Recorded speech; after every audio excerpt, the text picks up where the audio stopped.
Have you ever wondered why some people seem to be just having a better life experience? They seem more focused, they seem more happy, they seem more engaged, and others may be less so. Several years ago, I learned a simple principle taught by a gentleman who set out to answer that question. Why is it that some people are having a better experience than others? He's actually a University of Chicago psychologist by the name of Mihaly Csikszentmihalyi, originally from Central Europe. And several decades ago, actually more than 3 decades ago, he wanted to know, what is it that makes some people happier or more engaged and focused? Now, he didn't want to approach this from the perspective of metaphysics or religion or anything else. He wanted to get scientific about it. And so he gave pagers to people and began paging them throughout the day. And he would ask them to respond to a series of questions. And they would have to respond with a number, 1 to 10. The questions he would ask are, at this very moment, how engaged are you? Or how focused are you? How much skill is what you're doing right now requiring? And again, they would answer on a scale from 1 to 10. Now, there were several questions that he asked, and these questions and the numbers that they responded with started to create a profile. And he could map and plot that profile on a little graph. And he started to see some commonalities. He saw that the people that were focused and happy and engaged seemed to be challenging themselves and using their skill sets. And he actually plotted this on a graph where on the y-axis, he was measuring how challenged someone was. And on the x-axis, how much skill did it require for them to do this? And where the challenge actually was equal to the skill at a certain level, it actually indicated this channel that he called the flow channel. Now, why did he call it flow?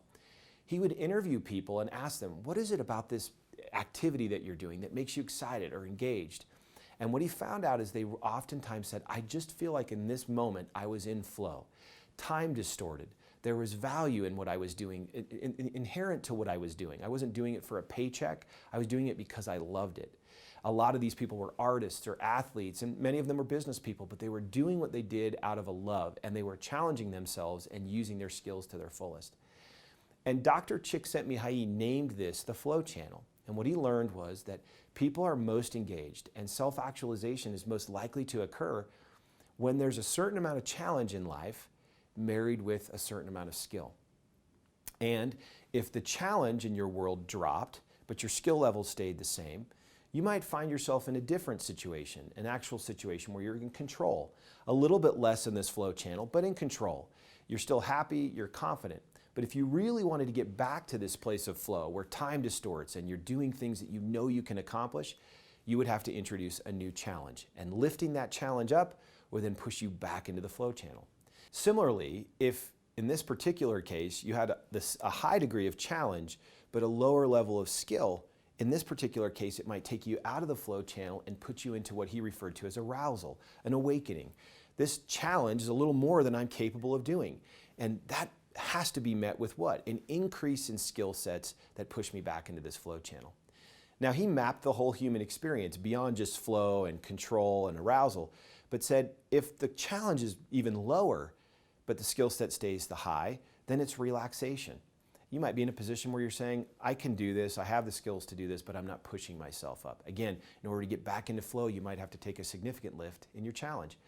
From there, even if the skill level dropped more and the challenge was low, it's boredom. At a very low skill and challenge level would be apathy or even depression. Where the challenge climbs and the skill level is low, you might be worried or stressed or sad. And then ultimately, if you have a really high challenge with very low skill set, that can trigger a sense or a feeling of anxiety. Now, the reason this mattered and the reason we wanted to teach this as part of the ASEA Ethos is actually fairly simple. What it teaches us is that each individual that wants to be happy, engaged, and excited needs to remember that these conditions of happiness and optimal experience don't happen on their own. And they certainly don't happen just sitting around. Look at my dad, retired I don't know how many times. Why? Because he wasn't in flow if he was just playing golf every day. Being in flow means you're challenging yourself, you're pushing yourself, and you're finding happiness, and then the optimal experience is when you're pushing your challenge levels up and you're developing yourself into new skills. Let's summarize this second principle of the ASEA Ethos, what we refer to as flow. Flow reminds us that happiness and self-actualization are most likely to occur when you're challenging yourself and when you're developing your skill set. Pushing yourself into that flow channel means constantly pushing the frontiers of challenging, challenges, and skills in all areas of life.